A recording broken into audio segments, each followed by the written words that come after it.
Hello my fellow cigar smokers and welcome to Smoker Spot.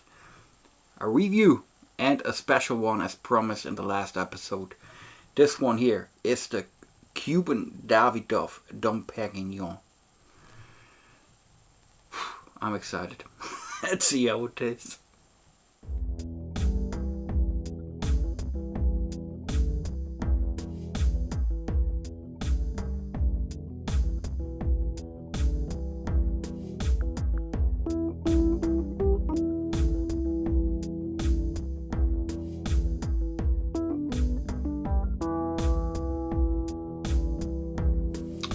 So guys, Cuban Davidoffs, that is, in general, that are cigars that are,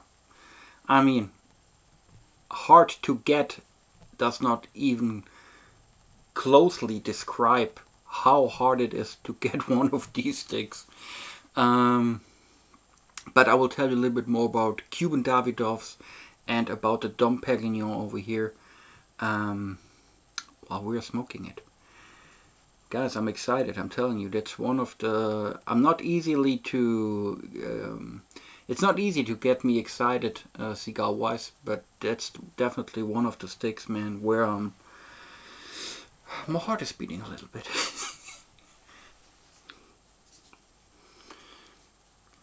Now we'll see. We'll start punch cutting it because I want to take absolutely no risk. So I start punch cutting it, and maybe when the draw is a little bit too tight, I still have the opportunity to make a regular cut. Because, you know, I know it's hard to get disappointed when you're smoking a cigar like this. We were talking very often about expectations and so on. But of course, with a cigar like this, you have to have expectations. Good cut. The wrapper did not split. That's a good sign. Because guys, you know, when you have a cigar like that, you never really know how it was stored. Even if it's coming from a very trusted source, you cannot know because they are so old.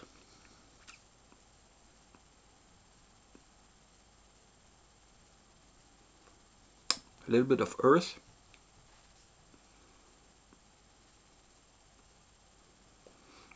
That's it. Smell almost nothing, but that's not such a surprise. Let's get it started. Let's get it started.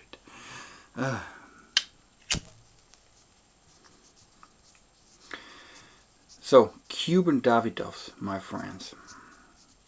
Davidoff started to roll cigars in Cuba in 1969.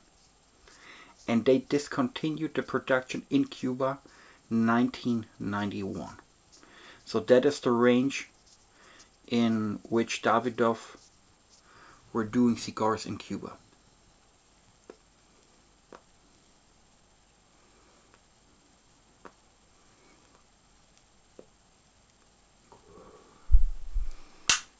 Good start.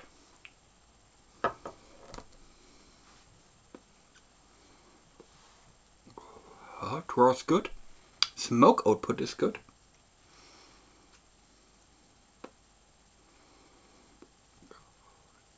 It's starting with a little bit of pepper.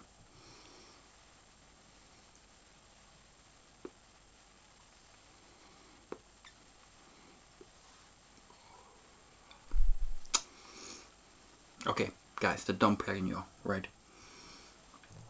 It has a ring gauge of 47 and is 7 inches long. It's like more or less a Churchill size.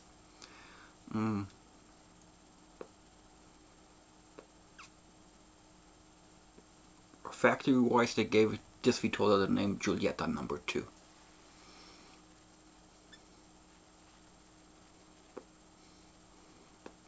especially the Dom Perignon, was produced between 1977 and 1991. So how old is the cigar? I really cannot tell you. Oldest possible is from 1977. The youngest possible date is from 1991. So most probably it's from somewhere in the 80s. That makes it, let's just say for the heck of it, it's from like 85, right? So, and even that makes it like, Jesus Christ, almost 40 years. 40-year-old cigar.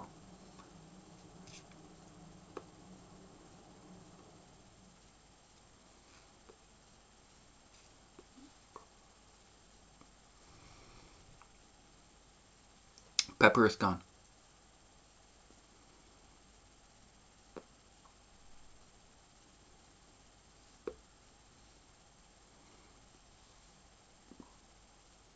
Earth. A lot of earth. And there's something creamy.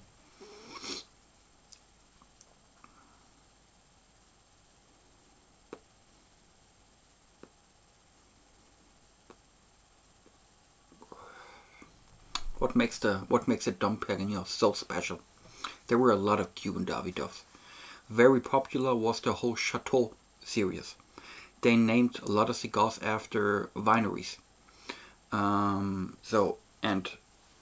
And this was the first one, or I think the only one that's named after champagne.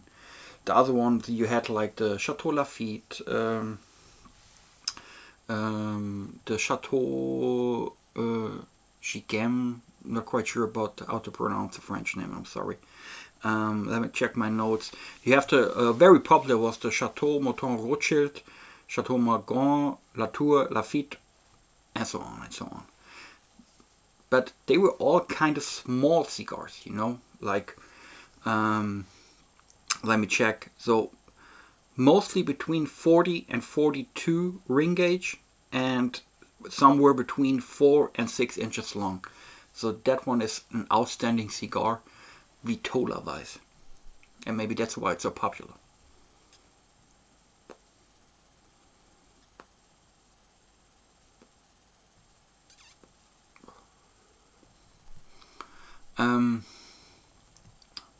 So you had the Dom Perignon, you had the Chateau series, and the Amber Trees. It was a very small cigar.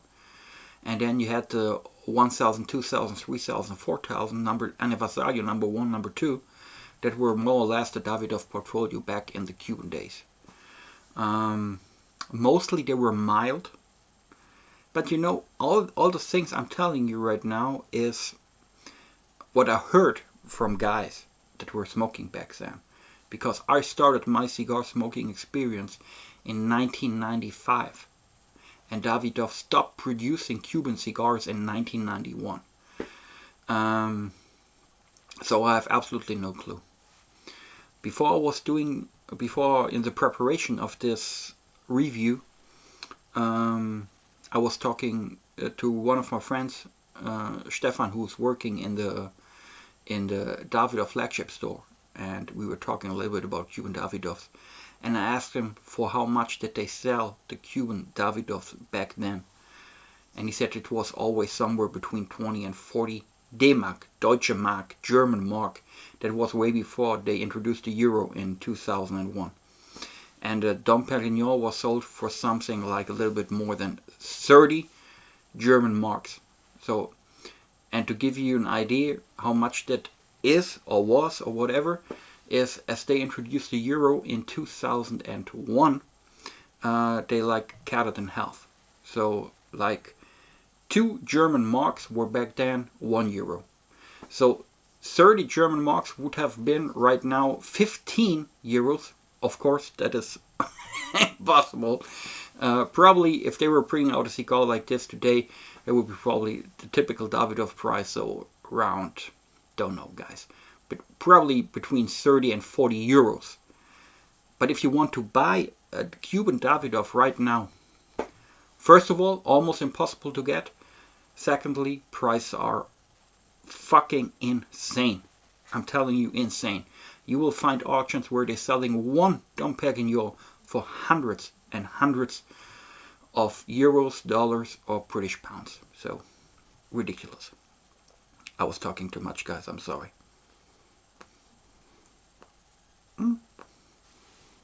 We're still there.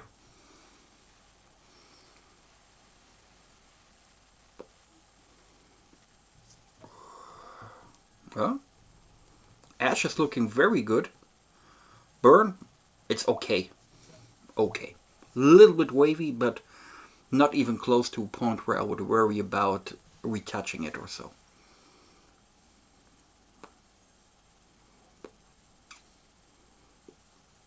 I smoked one before,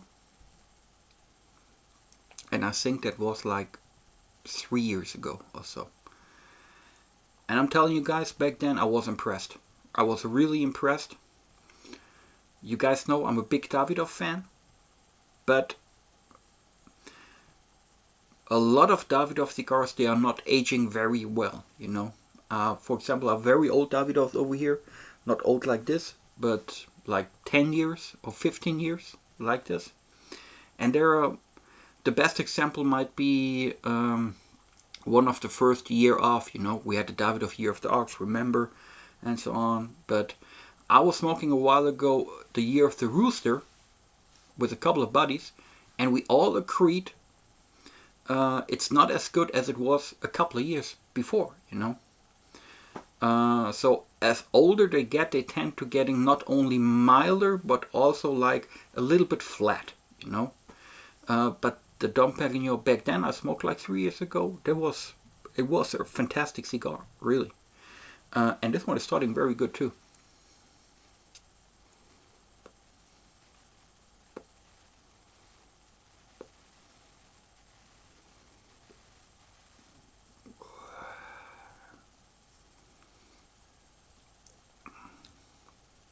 We at the very beginning, but that creaminess is very cool, really.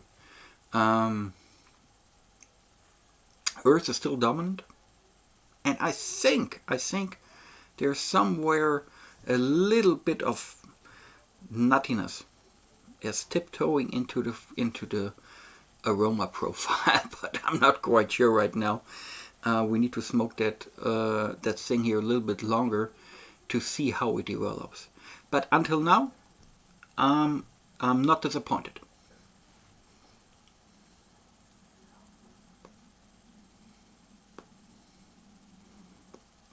I would say we smoke it a little bit longer, and then we'll see how it develops.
So guys, back with our Cuban Davidoff Dom Perignon. Alright, a couple of things happened. It tastes still good. The earth still there, but the intensity decreased a little bit. And the interesting thing that happened, like the beginning of the second third or so, something sweet started, and it's somewhere between an espresso and a very dark chocolate, somewhere in between over there, and it's staying there. I like it very much. End of the first third, like the draw was getting, I mean, not like it closed completely, but we all have our preference, right? And it was a little bit too tight for me, so I as I said before, I just were doing a straight cut, and after that, perfect.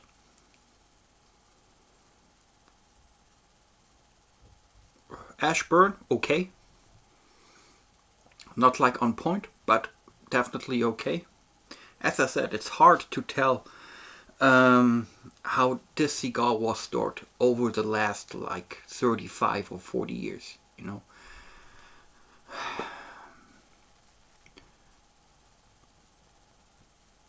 What I can say is, I think over the most part of that period, over that time period, they had to be stored okay, because it's very smokable, you know. It's not too dry, it's not too like, you know, when you're keeping your cigars over a long time in a humidor, let's say, where the humidity is too high, you can trash your cigars, you know. So it was somewhere stored in a place where it was okay, you know. And sometimes we all, including me, we're a little bit too worried about storing cigars, you know. They can do good over a long period of time, even when they're just in a box sitting somewhere where it's not perfect humidity. They can be resurrected, you know, up to a specific point. So it was stored in an okay place. Don't know exactly where, but it was okay.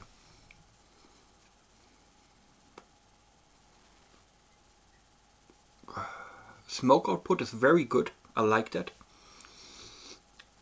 And there's also this oiliness, you know. I mean, what I was really surprised is, you cannot see that very good in a close-up, but it's a little bit. You can see the wrapper is shining a little bit almost. It has this oiliness, and that's fantastic, really. So it kept all its flavors. I'm pretty sure if I would ever have smoked like a fresh Davidoff Dom Perignon, I have no clue how it tasted, you know. I was talking to a couple of my friends who were smoking even longer than me, and everybody said the Dom Perignon was a very good cigar, but they said a couple of the cigars from the Chateau series, they were even better. But I was simply not able to find a Davidoff from the Chateau series, so that's the best I could get, the Dom Perignon. But I'm telling you guys, I'm very, very happy that I have this cigar. I can make now a check mark on my bucket list.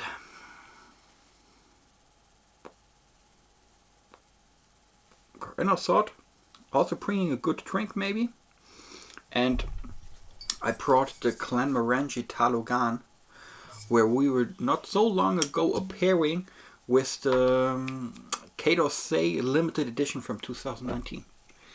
And I like that whiskey very much, so I thought, give it a try together with the Dom Perignon.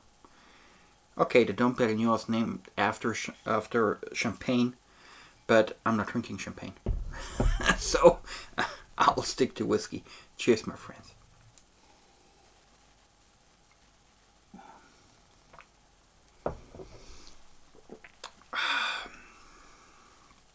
Guys, I found something that was so scary.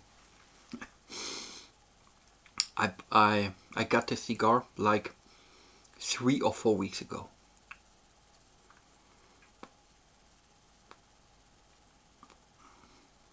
And since then I was planning to do the review. I was telling you guys a couple of times, I have 2 special cigars. Very special cigars that I want to make a review. That's one of them. The other one is still here, my humidor. Maybe next week or the week after that. And in the meanwhile, I was doing some research about the Dom Perignon. And guys, I found this one video. When you're looking on YouTube for a review of the Davidoff Dom Perignon, surprisingly, you won't find very much, you know. But I found a few things, you know. And there was this one review. Guys.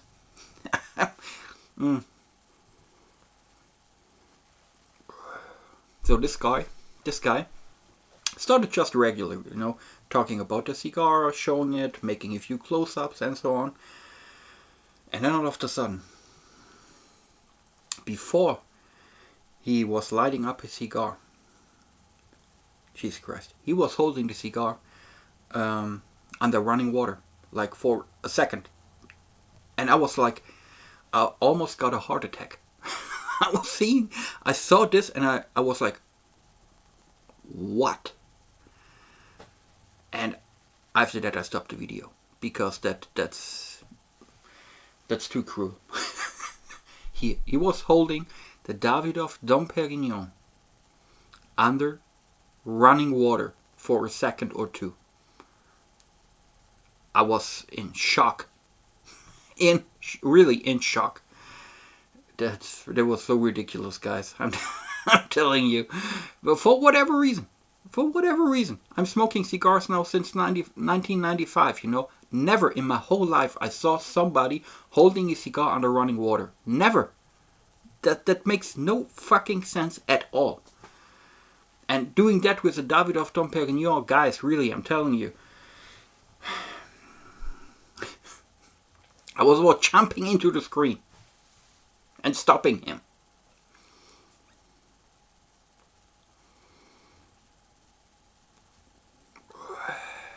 Okay, guys. Davidoff Dom Perignon. Developed good. I thought there would be a little bit more transitions, you know, between the flavors. It started with this, on the first third we had this little bit of pepper. There was just like, but vanishing after a couple of puffs. Which is a very good sign, I think. Or I'm sure, at least for me, you know. I like pepper, but not on a traditional Davidoff, you know.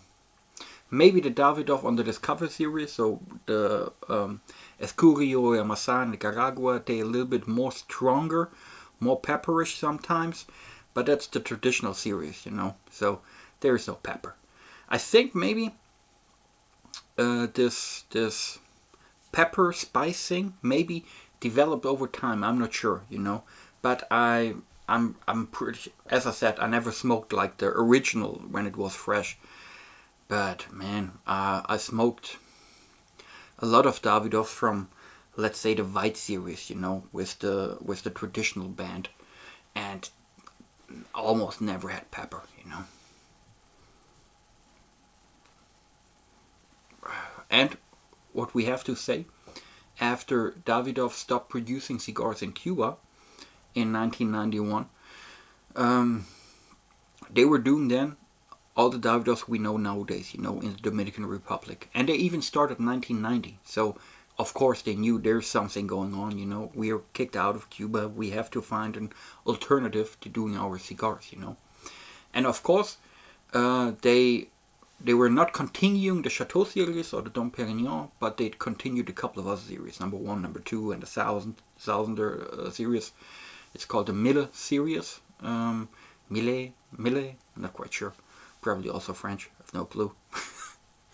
And of course they were trying to, like, not making a remake, but trying to adopt all the flavors that all the Davidoff fans from the Cuban Davidoffs want to find in the new Davidoffs, you know. So they try to recreate the flavor profile. So, and of course that's not possible because Cuban tobacco is something unique, you know. Even if you're a fan of Cuban cigars or not, but Cuban tobacco is very unique in its flavors, aromas. So it was not like 100% the same, but they were coming very close on a couple of series.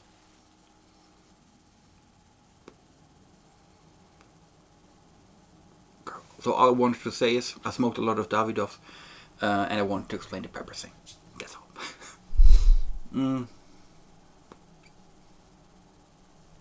What else?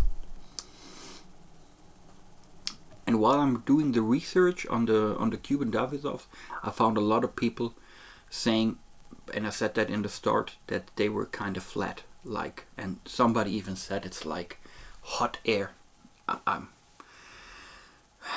I cannot agree on that. I'm pretty sure the fresh Cuban Davidoff would have been better, but that's still a fantastic cigar. Really a fantastic cigar. I never in my whole life I would spend like hundreds and hundreds of euros to getting one. Even I have my limits that I'm willing to spend for a cigar, I think. But of course it's not worth, like I saw it on a cigar auction in London, Havana Exchange, that's the name of the portal, and they were selling, like in an auction 2 years ago I found one there, and they were selling one Davidoff Dom Perignon for 900 British pounds. Fucking crazy. I mean, if you're Elon Musk or Bill Gates or whatever, and and you don't care about money at all, then of course buy like 10 boxes of it. You wouldn't even notice on your checking account. But if you're not that insanely rich, then I don't know, that makes no sense. But anyhow, maybe you will, when you're like on your 50th birthday, maybe somebody will give it to you as a present. If you're lucky enough.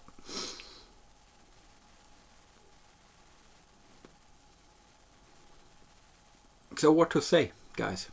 I liked it. Really, a really good cigar. I would love to try one of the cigars from the Chateau series. Never in my whole life had one. I'm looking out for it now and then, but never found one, At least not a single stick that was somehow affordable. And you have to be very careful about fake cigars, In one of the night owls, I was presenting that Cuban cigar Bible, illustrated encyclopedia of post-revolutionary Cuban cigars. First thing I did after I got the cigar, I was consulting the book and like looking at the band and the measurements and everything. So I had it from a trusted source, but you never can be 100% sure. Let me remove the band. Let's see if that works.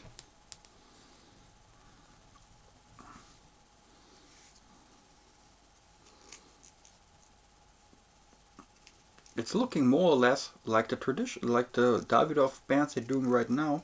Not so, let's say, sophisticated, because of course the printing technology back in the 80s or so. Just look at books. When you have a book from the 80s, look at the paper and the print, and look at the book that you're buying right now they're looking different, But I want to show you, when you have a Cuban Davidoff, on one side you have it says Havana, and on the other one it says Cuba. But other than that, it's almost looking identical to the Davidoffs nowadays. So they have their tradition. Alright guys, that's it. Cuban Davidoff. Jesus Christ. Really happy to have one. I'm really happy to share this experience with you, and I hope you somehow enjoyed it. And maybe you understand why I was so excited smoking that cigar. So guys, I hope you can smoke a good cigar. Enjoy life, enjoy good whiskey, all that. Most importantly, stay safe and stay healthy, and I hope to see you around that smoker spot. Cheers.